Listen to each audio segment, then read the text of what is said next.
I don't know when things started to change, but magazines, well, to me it seems that they aren't as good as they used to be, or as interesting as they used to be. And they don't seem to have any in-depth articles or interviews anymore. Well, this goes for film magazines, the film magazines I read anyway. So let's talk a little bit about what was so good about these old film magazines. And I want to talk about one specific magazine, film magazine. This is Obscure Book Adventures. I am your host, Annie. Welcome to the world of Cult Movie Magazine. Last month was Filmtastic February, and this is a fun film and film fiction and film non-fiction reading event that I was hosting together with Roy and Duncan. Links to their channels in the description box below, because they have interesting channels also. I read one of the prompts of, last week's prompt was fan magazine or film magazine. And I read the 25th issue of Cult Movie Magazine that was published in the late 1990s. I also read a fan magazine of the Avengers, and that's not the American Avengers, that is the British Avengers series. I read the first issue of Avengers on Target, and as I wasn't that enthusiastic about it, I won't go into detail about what that was like, but I was a little bit disappointed in it, I must admit. I found it, to be honest, boring. It's this first issue anyway, because it had, it was just mainly listings of facts and summarizations. So no. But I did enjoy the 25th issue of Cult Movie Magazine, and I was pleasantly surprised by the well-researched articles, in-depth interviews, and well-written reviews. In the introduction, editor-in-chief Michael Kobner talks about the typical cult icon, how they just worked and nobody noticed them, and alive, they aren't worth a second glance. They are all struggling to make ends meet, and nobody seems to know or even care. But once they're dead, then the mainstream media starts with why didn't somebody do something with these people while they were still with us? And then the Tim Burtons will come out of the woodwork, ready to do their $1 million biopics. Well, I'll say better late than ever. There are 10 pages of reviews in this cult movie magazine of cult films, obviously. And these are not the kind of reviews where you get only 3 paragraphs and a bunch of stars. No, these are well-constructed reviews. And I noticed of one review I've read, and that was the review of The Plague of the Zombies by John Harrison. And I noticed that some modern day writers are still being influenced by these cult classics, as it were. I remember Criminoli, I think it was Criminoli, he mentioned a novel. I forget the title, I forgot the writer, but this novel was about zombie slaves who worked in the mines, and I thought that was highly original, but it appears that Plague of the Zombies is about this voodoo priest who kills off the local young men and uses and turns them into zombies and uses them to work as slaves in his tin mine. Like I said, I don't remember the title of the novel or the writer, and I must admit I haven't seen the film. If you know more about it, just let me know, because I'd be interested in how much this writer was actually influenced by this film. I really don't mind the recycling of old ideas, or, well, it could also be that this writer came up with this idea himself, because, well, it's quite possible that two people come up with the same ideas.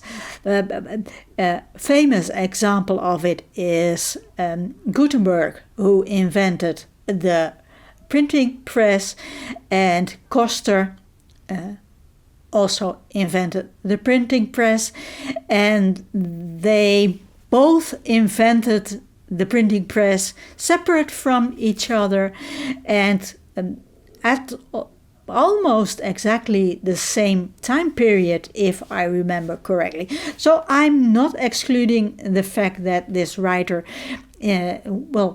he came up with this idea himself. But even if he got inspired by this cult film, well, I don't think this is a bad thing. If it's not a copy-paste job, why not?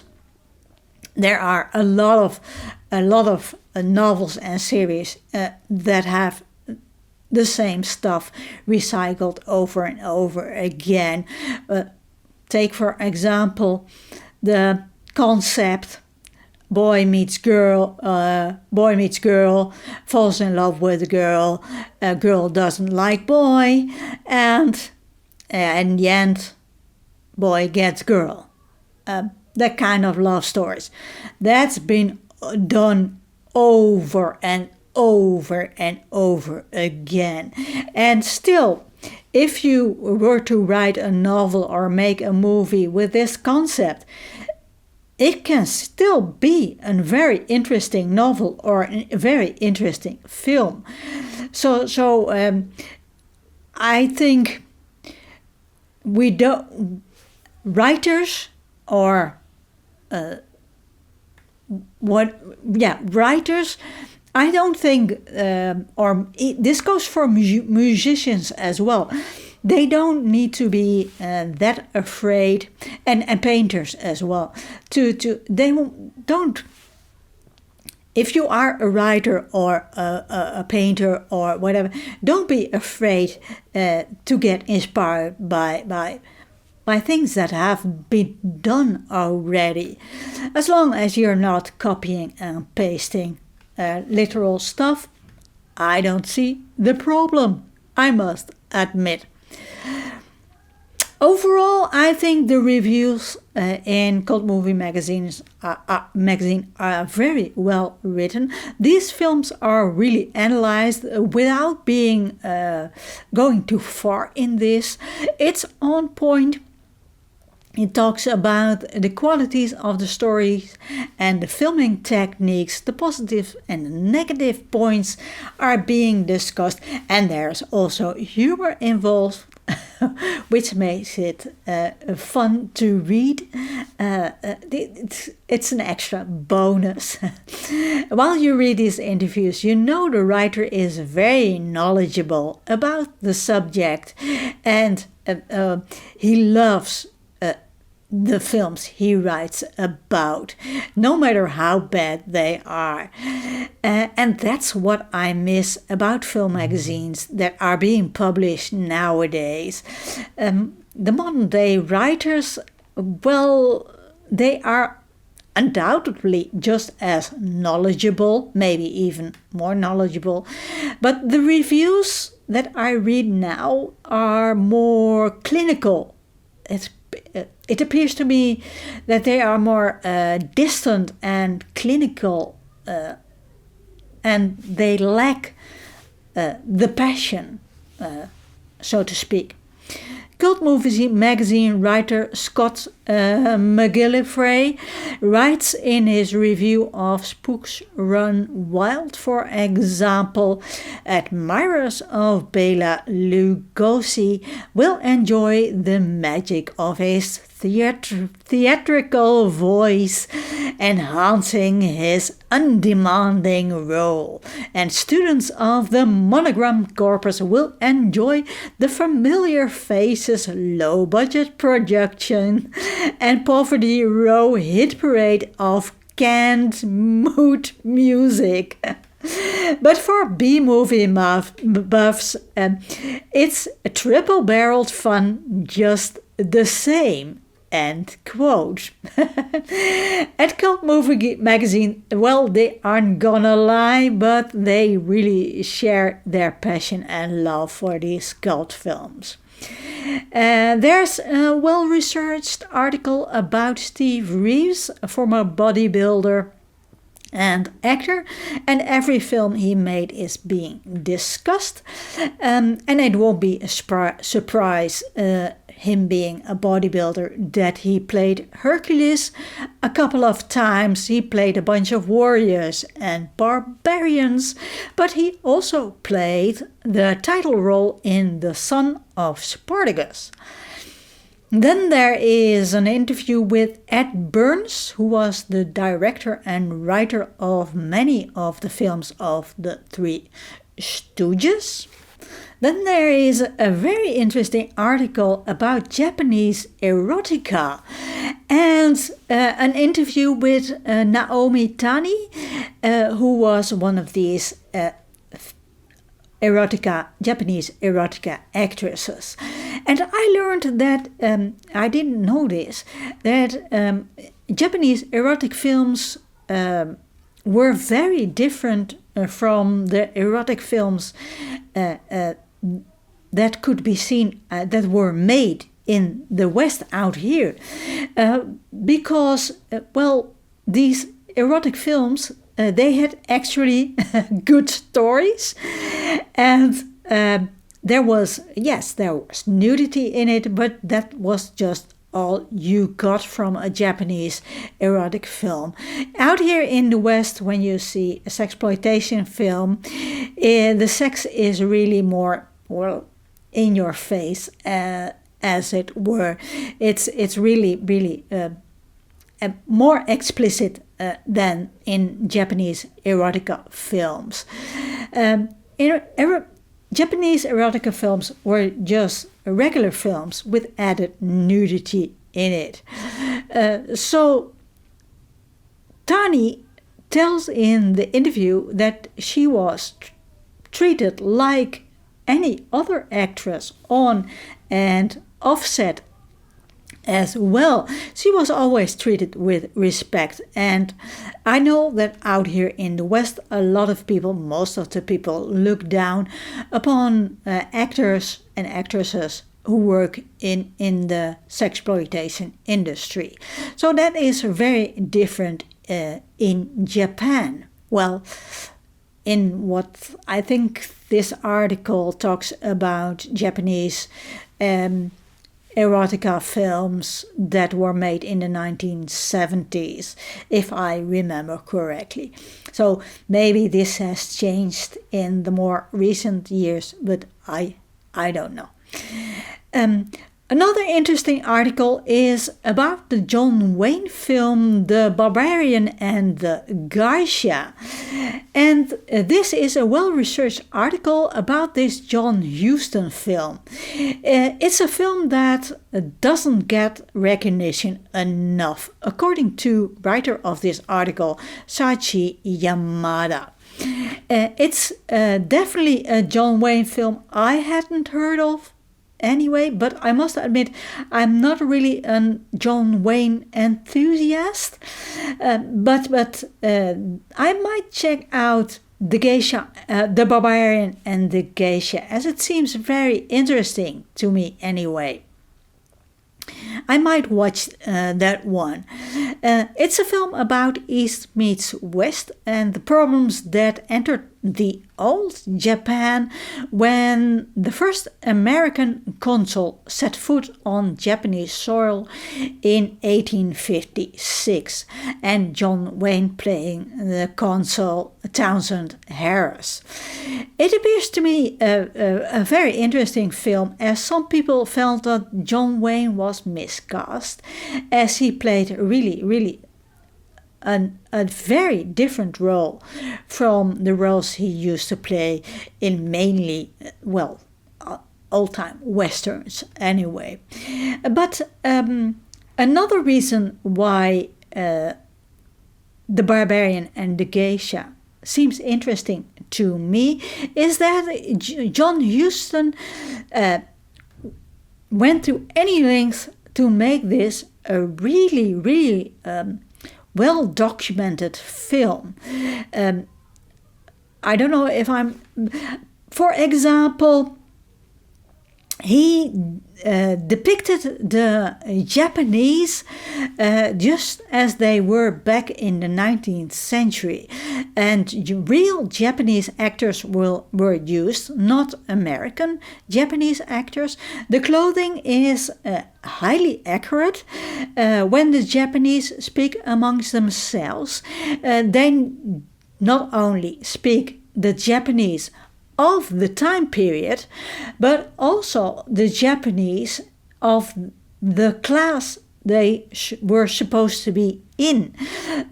Back then in the 1800s, for example, Japanese peasants spoke different Japanese than the Japanese aristocracy.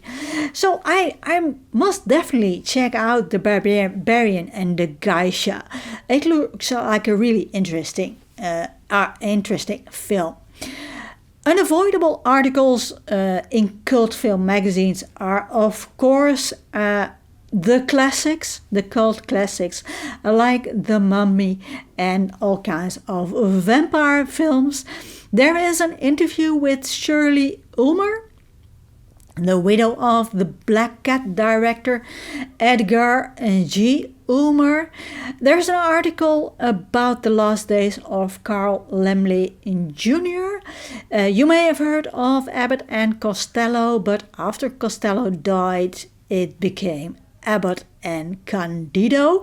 So there's an article about Candido. I knew Abbott and Costello, but I never heard of Candido, so I found that highly interesting. Then there is an interview with the biographer of Sergio Leone book, an interview with Sarah Karloff, the daughter of Boris Karloff, which I found very interesting. And there is a lot more to be found in this Cult Movies magazine. It had 92 pages, so I had quite a lot of fun reading this issue. Like I said, there are very well-researched articles in it with well-founded criticisms. Writers, they aren't afraid to speak their minds, but they aren't preachy either. The articles and interviews never become boring. Yes, the articles go on for pages and pages, but they remain interesting, and it doesn't feel like the writer just has to fill pages. So I found that really excellent. It's very well written. Sometimes there's also humor in it, but I already mentioned it. When I read film magazines, the few that are still being published today, I really miss the passion and the fun in the articles. Like I said, nowadays it feels clinical and distant. And the articles in magazines nowadays, well, they seem to get shorter and shorter. It seems to me that they feel like they have to cram in as much different articles in one magazine, which has less pages than back in the 1990s. If you got a magazine of 60 pages, I think you are lucky. but yeah, it is. If it feels like they have to cram in as much different articles in these few pages they have, which I rather have longer and well-researched articles and less different articles in it than the articles of 2 pages with including photos. When I read articles online about the decline of print magazines, I read that the short attention span is to blame, but that's caused by the internet and social media.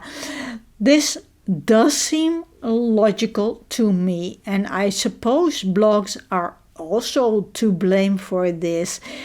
But I think there is, it seems to me anyway, there is a trend in that people like to read ultra short blog posts, or even of 3 paragraphs, or even social media posts that are shorter, or they read a well-researched non-fiction book or a novel or a whole series of novels with one continuous story. And this also, I think this also goes for watching videos, YouTube videos, or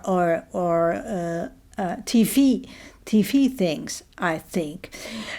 So I think there is little room for something in between. But this could be me. What do you think? Is this only my impression I get, or what do you think? and I'm still wondering, can we get back to